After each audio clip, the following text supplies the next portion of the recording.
Oh, howdy all. Grab yourself a beer. It's time for some Path of Exile discussion. Today is the third day of teasers for the Scourge League.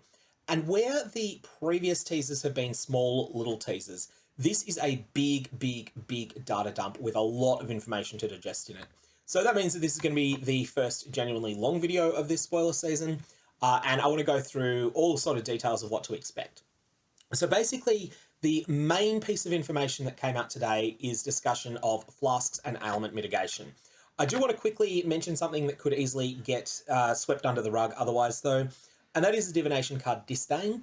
Those of you that make loot filters should probably put this at Awakened Sextant tier. This is a set of 5 for a Delirium Orb. It has absolutely god tier art when you zoom in on it. And this divination card, we don't know anything about where it's going to drop, of course. And it's sort of, because it's such an abstract artwork, it's hard to work out where it might drop, like to get any sort of hints from it. But this will be the sort of card that should be more solo self-found friendly than the similar cards that have been introduced in the past. So there's a divination card for a skittering Delirium Orb and a divination card for a set of 10 Delirium Orbs.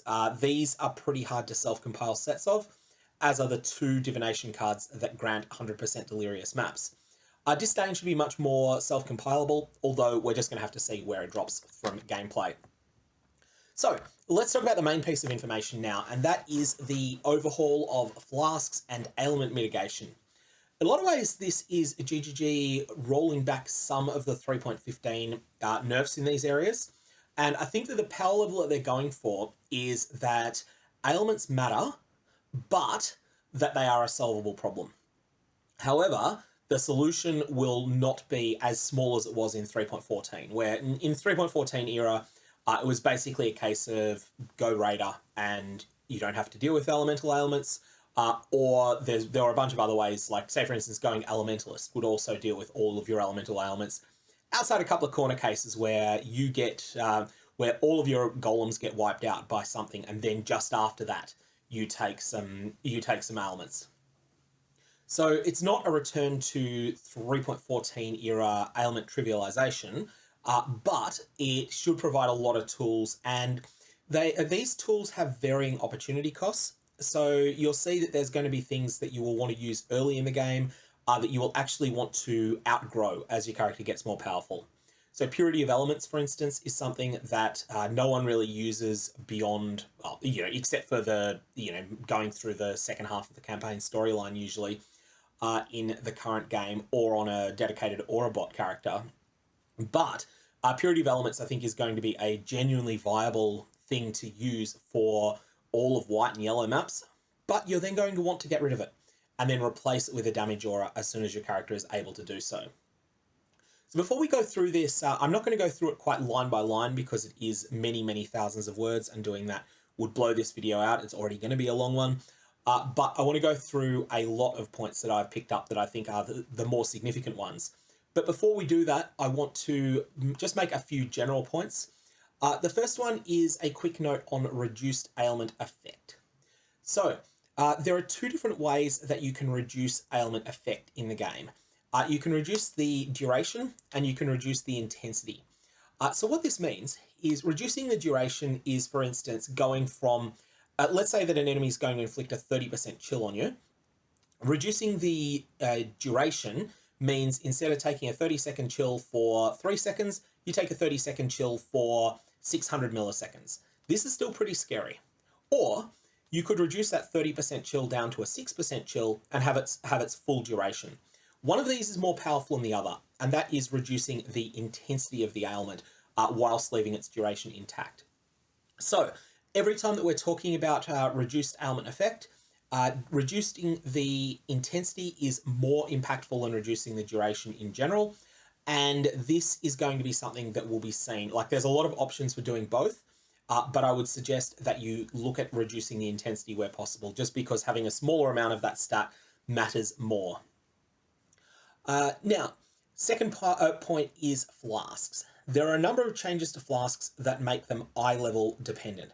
So, as you know, with gear that you loot that you might equip to your character, so for instance, a Veil Regalia that drops with monster level 86, from item level 86, has more flexibility in the mods that it can roll, and generally speaking, more power than one that drops earlier in the game. However, for Flasks, this hasn't really been the case in the past. This is changing, and this is going to have significant impacts for loot filter design. This is going to be a real nuisance that we're going to have to solve as the Path of Exile community. You will sometimes want specifically item level 85 flasks, but item level 85 flasks are pretty common. And this is going to create this awkward tension where you are going to really feel the need to change your loot filter early in the league. So you might get to the point that you start doing tier 16 maps and you get into a bit of a rhythm, and then at that point you're going to need to remove all of the flasks or all the magic flasks from your loot filter. This is going to be annoying. We're just going to have to solve this over time. And I am curious to know whether there's any sort of tools that we can use for this like whether there's any way that loot filters could be designed. I don't know. There's no way to do it at the moment, but whether there's a way to have loot filters have some sort of automatic removal of certain things after a certain number of days into the league or something like that. That's just broadly thinking a feature request to solve a new problem that this is going to introduce. Another quick note on damaging ailments. So this is things like bleed, poison, and ignite. There's several several items that you can get that reduce the duration of damaging monster ailments. So this is when an enemy inflicts those damaging ailments on you.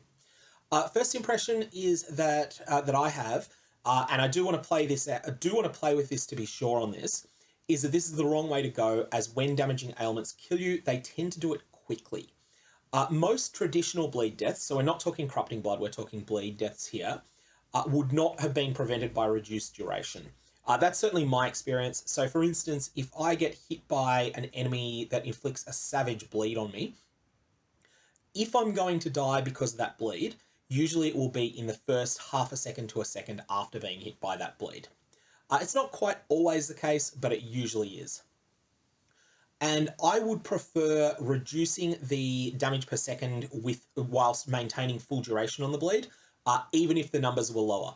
So for instance, if a monster was going to hit me with a bleed for 4 seconds that was going to inflict 3,500 damage per second, I would rather mitigate this by 60% to bleed for 4 seconds at 1400 DPS than mitigate at 75% to bleed for 1 second while still taking 3500 DPS. Because if I get hit by that 1 second bleed for 3500 DPS, that's probably still going to kill me if I'm not ready for it. Whereas you can get through the 4 second bleed through the use 4 seconds at 1400 DPS through the use of life flasks and things like that. So instant life flasks and the new buffed non-instant life flasks can definitely save you from the longer duration versions. I think the Ralakesh Pantheon gets this right. The new Ralakesh Pantheon is going to remove the 25% bleed avoidance and add add an effect that causes bleeding to do no more damage to you while you're moving. So another quick note before we get into this: Delirium and Heist ailments. Now, they're not technically Delirium and Heist. I just associate them with those leagues because they started being used on us in Delirium and Heist. So this is Sap, Brittle, and Scorch. These ailments are mean.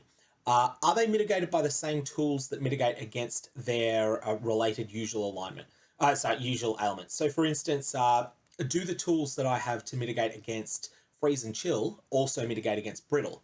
Do the tools that we have to deal with Shock also deal with Sap? If not, perhaps they should be. They're only really used against us by Delirium monsters, but they are used a lot there. So, let's have a look through ailment mitigation. The first note that I notice here is Purity of Ailments is being completely overhauled. It is going from a 35% reservation to a 50%, and it's getting higher base stats, but most importantly, now causes you to be immune to all elemental ailments.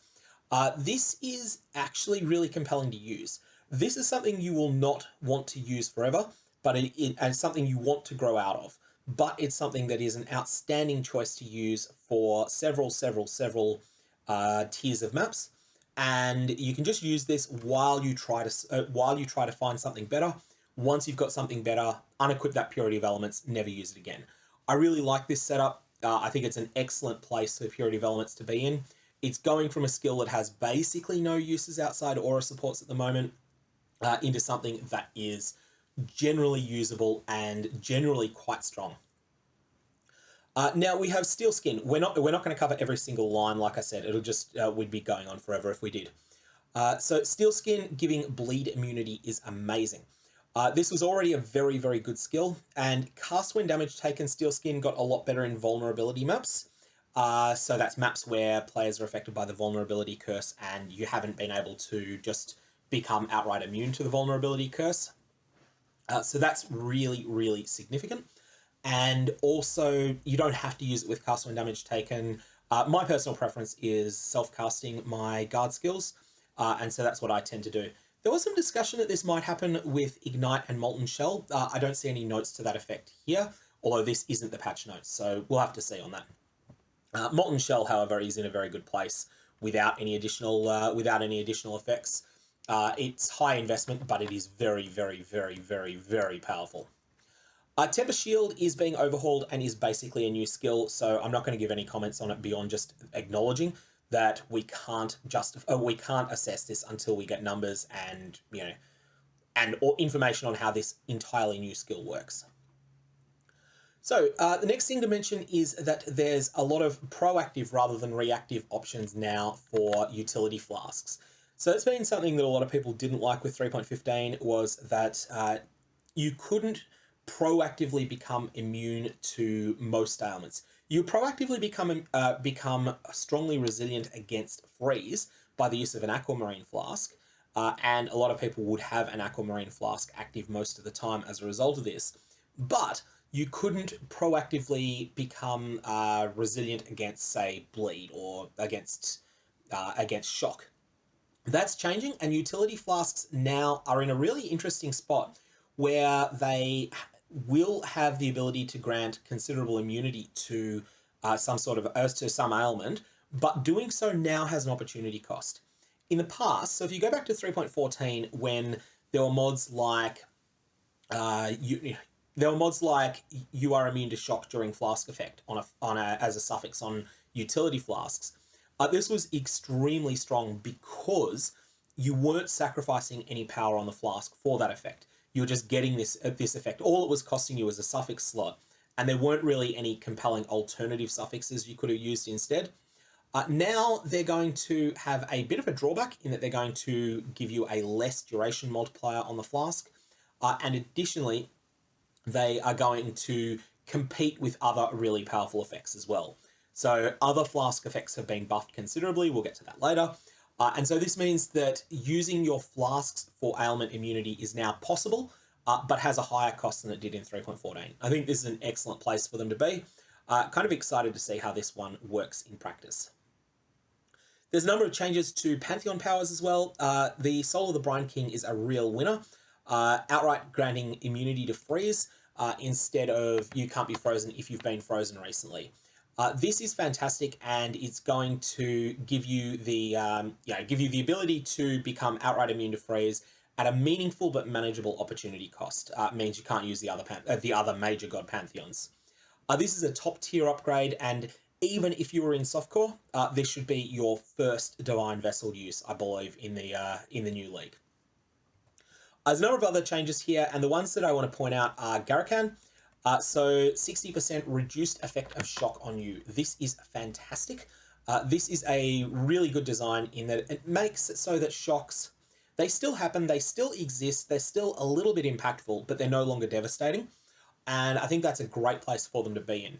I think a lot of players will choose just to use the Soul of Garakan as their only mitigation against shock. And you can potentially combine this with some of the new dual mods. Maybe you'll just end up with one of those new dual mods, and then it'll be 75% instead. That's looking really, really strong there. So the Soul of Yugal, the curse resilience that it grants is upgraded to 30% from 20%. That's a lot more impactful. 20% was probably just a bit too low. There's also some changes that are being made to other sources of reduced effective curses on you. And this means that you can become outright immune to curses. Well, I mean, you can in 3.15 as well, but the opportunity cost of doing so is considerably lower.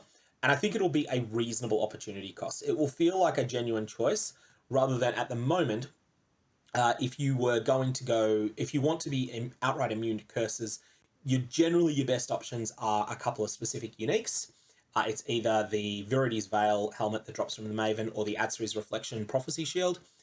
That is no longer the only choice, and I think it will be a lot more popular to mitigate curses through the use of Shaper Rings, Shaper or Crusader Rings, and the Soul of Garakan. That said, that is what I'm doing in 3.15, but that's more out of laziness and an unwillingness to chase relevant upgrades and rearrange all my gear rather than anything, rather than that being the best choice. So there is crafting modifiers have been updated. The reduced effective chill and shock on you crafting benches have been increased, and there's also a bunch of other changes that are being made here. So there's a whole lot of little changes here. In particular, the fact that the crafting bench is granting you lots of opportunities to mitigate ailments is really good, especially reduced effective chill on you, reduced effective shock on you. Use one of these or two of them. And additionally, reduced effective curses on you is now available on rings that as not just as an influence mod.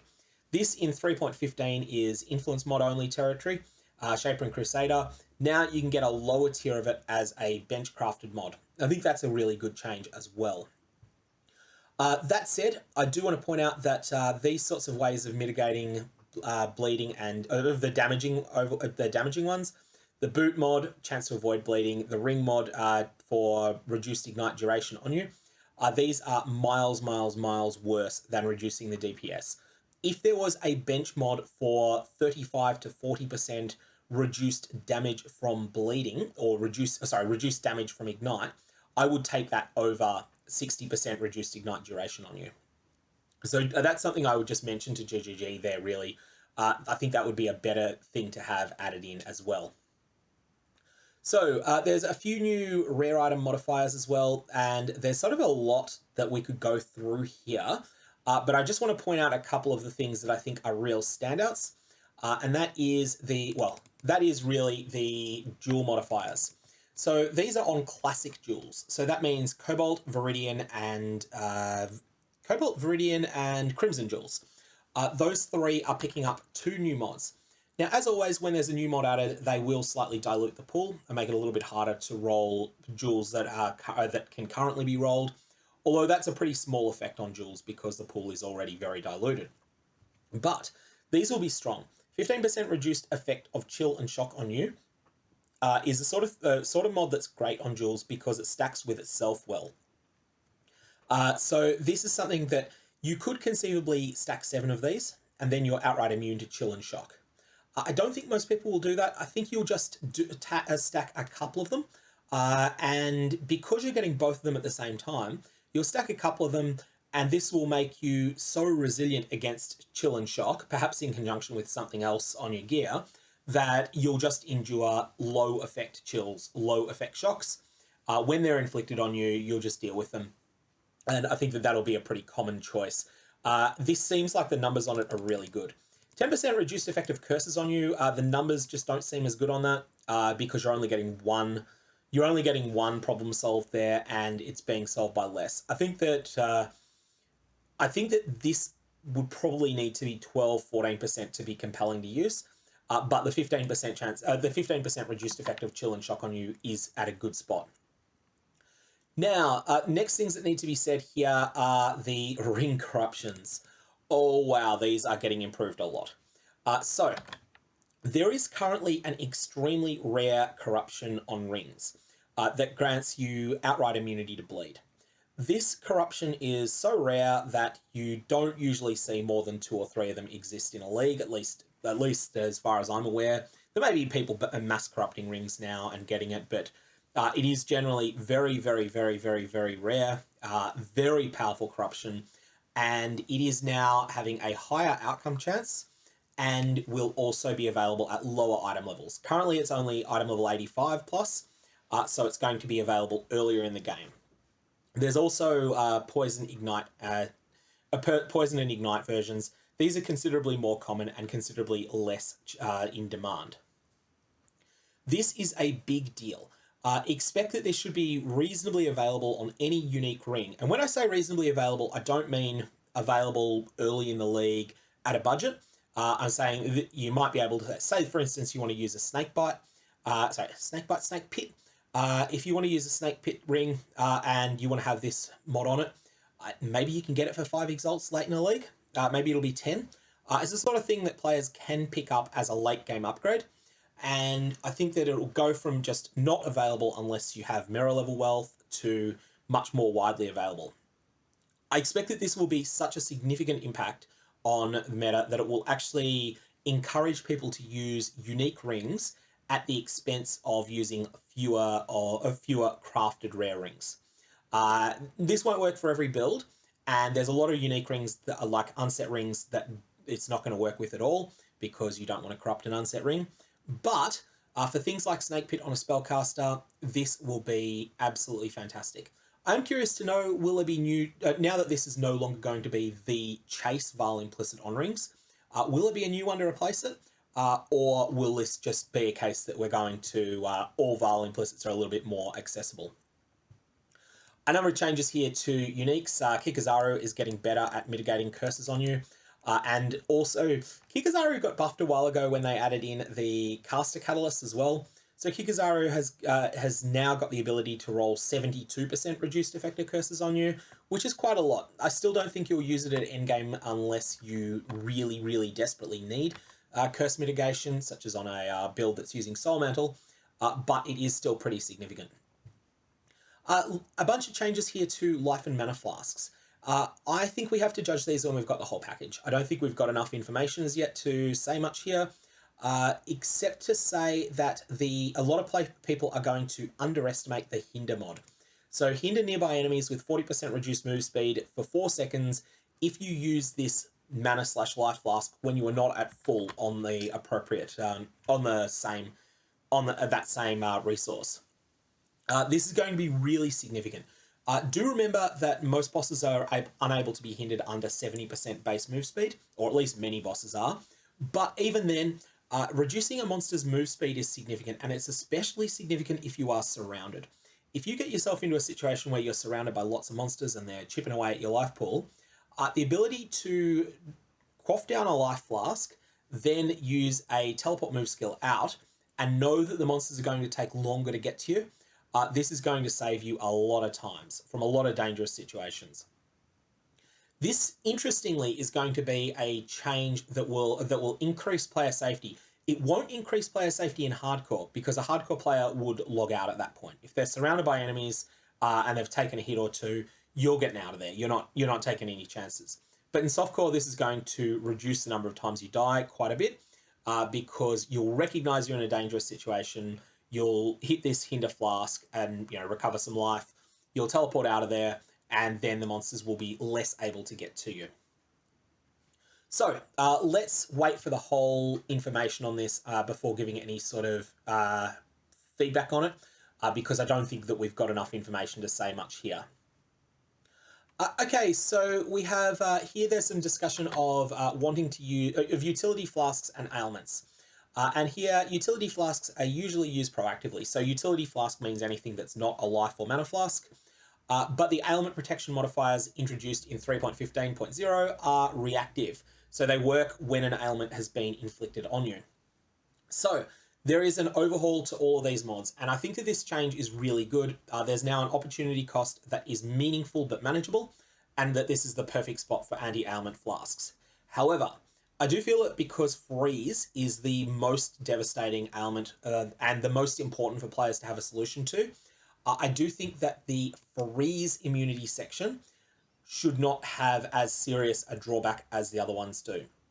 So say for instance, the bleed flasks, I'd be fine with the bleed flasks being 40% less duration if the freeze flasks were 10% less duration, because I think that having 100% uptime resilience against freeze is more important than having 100% uptime resilience against bleed is.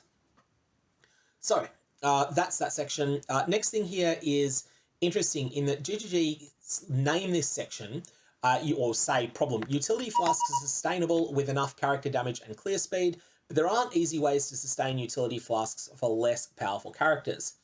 And then there's only one thing in this section that covers that, and that's this quite interesting design of a mod: 66% increased charge recovery, 25% reduced effect, which is a welcome addition. I think actually a lot of players will find this one annoying because you're going to want to roll over this when you've got a powerful character already, but it's a useful stepping stone until that point.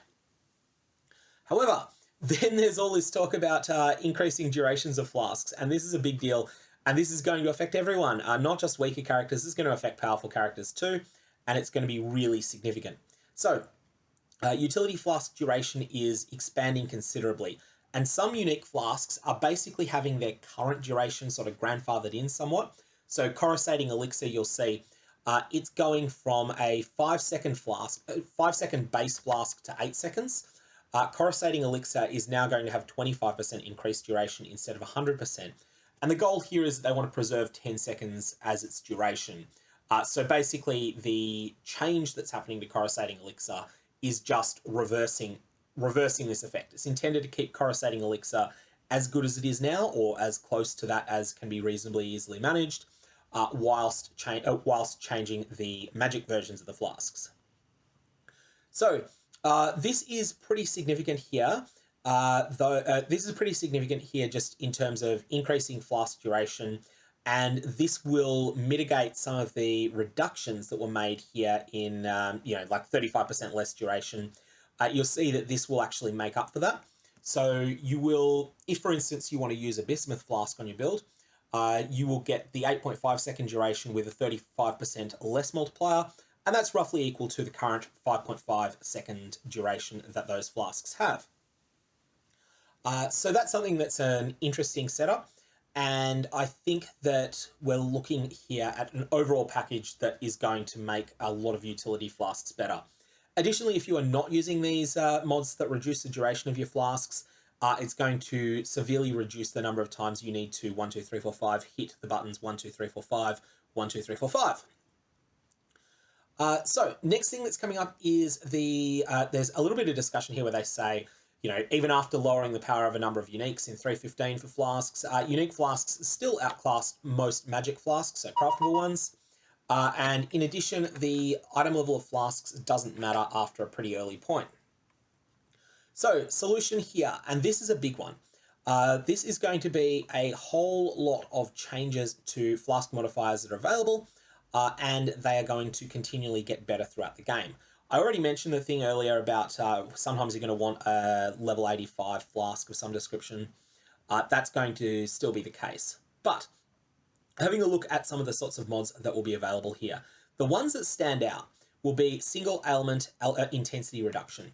So 60 to 65% reduced effective chill on you during flask effect and also of phrases, which is a level 80 craft. 60 to 65% reduced effect of shock on you and reduced effect of curses on you. Something that's important to note here is that you can amp this up, as at least to the best of my knowledge, with an Instilling Orb, and Instilling Orbs have been buffed a little. If you can get the right roll on it, sorry, not an Instilling Orb, an Enkindling Orb. Enkindling Orbs are ones that increase the effect of flasks and prevent them from gaining charges while they're active. You can get these numbers up to 100%.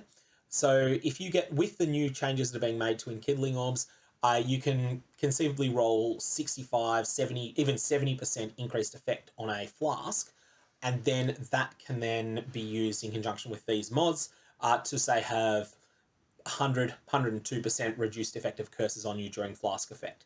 In most situations, 102% reduced effective curses on you is outright immunity to curses. That said, there's a couple of niche cases like a vulnerability curse that is inflicted upon you by the unique belt Coward's Legacy, where it is not, but in general, it is outright immunity. So this will be really interesting, and there's a couple of things that do need to be said that'll be some sort of ongoing effects of this. So firstly, Beastcrafts still allow you to target the most important roles, but these changes taken as an overall package will make Alteration Orbs more powerful. I don't think that, at least the vibe I get from these mods, they don't seem to be so powerful that they're likely to be very rare, the way that, say, top-tier Watchstone mods can be very rare. I think that they'll probably have a weighting of like 200 or so, with the lower-tier ones being weighted around 500, but that is pure speculation. We'll find that out. Whatever the case, this is going to increase the power of alteration orbs for crafting endgame gear. And you know what happens when alteration orbs get more powerful? They get more expensive in trade leagues. So do keep that in mind. I think we will see more demand for alteration orbs as a result of this change. Next, there's the mention that I think I just mentioned before about the buffs to the effect of enkindling orbs. And I think we might see enkindling orbs used a lot more. These are starting to look really good here. The duration and charges ones I am less of a fan of. They're sort of okay, but broadly speaking, I would prefer to have Flask. I would prefer to have my Flasks be recovering charges during use than have more uptime here. There is, of course, the exception, which is against bosses where Flask sustain is really tight, like Cyrus. In those cases, the first 3 enkindling orb effects can be really good. Oh, first 4, sorry. But then we have the 50 to 70% increased effect. That's a considerable increase in numbers, and I think we might even see people roll enkindling orbs over each other considerably, not even until I get this mod, but until I get a high roll of this mod. So you might say get a 63% increase to Flask effect and say, you know what, I'm going to roll over that and I'm going to keep trying and get 68, 69, 70%. So that's something that's interesting there. That's interesting in terms of its options. So next up is belt mods that are related to Flasks. Now, when I saw this, I was like, oh, these are some cool mods. Then I gave it a little bit more of a thought and I realized this is a big deal for crafters. And when I say a big deal, it's actually going to be quite a new belt crafting meta. This is going to be an indirect nerf to many of the methods that are used currently to craft belts. Have to really assess this once we know all of the tags on the mods. But basically, all belt crafting strategies and guides need to be reassessed now. The duration mods are excellent, the Flask effect mods are excellent, and the other 3 are niche appeal, but these will impact the rolling of all belts. I think that we will still see, we will see some demand for these, and this might change the Conqueror influences that get used on belts quite a bit too. So I have to really reassess this, but I think we might start seeing a little bit less of a reliance on some influences and a little bit more use of some others. But again, let's just wait and see once we see those tags, because the tags matter. The next thing, and this is the last one I'm going to comment on particularly here, is changes to duration-based life and mana flasks. So here there's a comment problem. Instant recovery life flasks are by far the most reliable tool for survivability, as a total life recovery from a flask is reasonable, but is spread over a long period of time. And what they're doing here is a squish to the healing of flasks. You will still get the full amount of healing, but it will be in half the time on all of the different flask tiers. This should be a huge improvement, like GGG say there. This is going to double the healing per second output of non-instant flasks, and I'm honestly not sure double is enough, but we will see how it works in practice. I think it seems really strong. One thing that needs to be stated though is that the key reason that instant life flasks are so good is their spammability. Assuming that you've got a reasonably manageable keystroke rate of 7 Hz and you don't have flawless timing, you can still get a Divine Life Flask off 3 times in about a 400 millisecond window. That means that if you've got an instant life flask, you can hit that you can hit that bubbling flask 3 times in that time, seething or bubbling. You can hit it 3 times in an emergency, and in most cases, that will be quick enough for the reaction to matter. That, however, is not the case for even the new buffed life recovery flasks, and so it may turn out that we still have an instant life flask meta, but I'd be more tempted to try a non-instant flask under the new situation. Lastly, there's a quick comment here that is for something that is incomplete, and I will just mention this before we sort of push on and talk about the rest of what's coming with the Balance Manifesto. There are no accessible tools for a player to change their charge gain method if gaining charges on kill isn't well suited to their slower playstyle. Really agree with this point. It's not something I've thought of, but it is genuinely true. And so what they're doing is they are reworking the survival jewels from Through Sacred Ground. So that's one of the quests people don't usually do in Act 2. And they're allowing you to gain charges another way while reducing the charges gained from kills. These designs are still in progress. And so when we get the new charges, when we get the new versions of these jewels, I'll comment further on this. One thing I do want to say though, please, please, please, please, please add these to the regular drop pool. I don't believe that these jewels can drop in normal gameplay. I believe they're only available as a quest reward at the moment. And I think that's the case for the Act 8 ones as well. I really think that these should be added, even if they're very rare, even if they're put at Intuitive Leap rarity tier. It will just mean that a player that doesn't know which jewel to take early on and that makes a mistake can effectively respec their choice by trading for the right one at a later point. I don't think that even if they were made Intuitive Leap rarity tier, I don't think they'd be particularly expensive. Not even Conqueror's Efficiency would be. And I think that that would just be something that would be a massive improvement because you wouldn't feel like you have permanently ruined your ability to source a particular item because you derped and you took the wrong one, or you respect your build. You know, you've started playing. Let's say that the dexterity based one is the one that's best for you when you start your character, but then you get to endgame and you realize, oh, I hate this character. I want to change it to the strength version, but now I want the strength version of this jewel. And especially if you're in solo self-found, then your only option is to make a mule character to Act 2. I think it's best if these are added into the regular drop pool somehow. Anyways, that was a huge lot to discuss and to unpack there. And this concludes part 1 of the 3.16 balance changes. Part 2 is coming tomorrow, and part 2 might be the most important of them all, covering plans for core character defenses and recovery. I know I've said a lot that as long as 75% avoidance of hit damage is possible in the game, 75% avoidance will be mandatory. And that's the reason that so many characters like Juggernauts feel so squishy at the moment, and as a result aren't played. It's because Gladiator and Raider, the more tanky ascendancies, have access to 75% avoidance of hits. And Raider actually can go a lot more than 75%, and get 75% dodge and then a considerable amount of evasion on top of that. Whereas the other ascendancies don't have this option, end up feeling really squishy because they're missing a layer of defense that is essentially mandatory. It's so powerful that the game has to be balanced around it. I think what GGG should do here is reduce the caps on dodge and block and use that then to rebalance monster damage around the lower caps.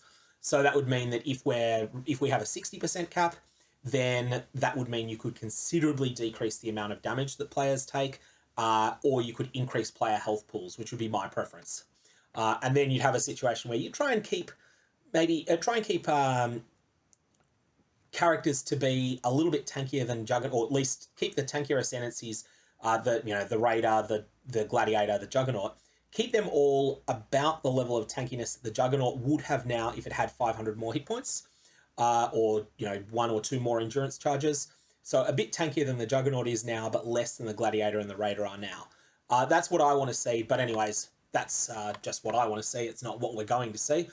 So definitely come back tomorrow and we will discuss whatever they end up doing. And that will probably be another long video. Anyways, that's all I got on this. May your Valors have interesting results, and I will see you around.